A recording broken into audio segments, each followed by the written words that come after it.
When Thomas and Eleanor turned 50, love no longer arrived with fireworks.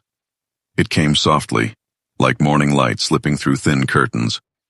They had been married for 27 years, living in a small American town where maple trees lined the streets and neighbors still waved from porches.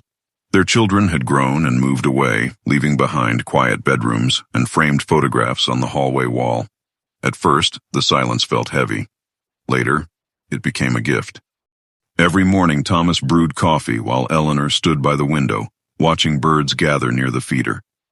They didn't rush conversations anymore. A glance, a smile, or a gentle touch on the shoulder said enough. Love had learned a new language, calm, patient, and deeply rooted. On Sundays they walked to the nearby park. Eleanor liked to sit on the old wooden bench, her hand resting in Thomas's.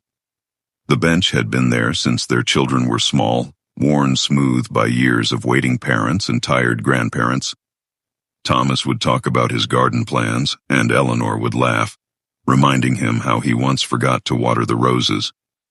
Their laughter wasn't loud, but it was honest. In the evenings they cooked together. Eleanor chopped vegetables while Thomas hummed old songs from their youth. Sometimes they danced slowly in the kitchen, careful with their knees, smiling at how time had changed them, but hadn't taken away their rhythm. Wrinkles framed Eleanor's eyes when she smiled, and Thomas's hair had turned silver.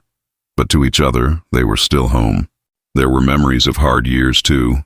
Arguments, lost dreams, moments when love felt tired. But those years taught them something important. Staying was an act of courage. Choosing each other again and again was the real romance. One autumn night, sitting on the porch wrapped in a shared blanket, Eleanor leaned her head on Thomas's shoulder. The air smelled of fallen leaves, and the sky was full of quiet stars. "I'm glad we grew old together," she whispered. Thomas squeezed her hand gently. "I wouldn't want to grow old any other way." At 50 and beyond, their love wasn't about beginning something new. It was about honoring what they had built, brick by brick, year by year. A life filled with small moments, steady hearts, and a promise that time could never erase.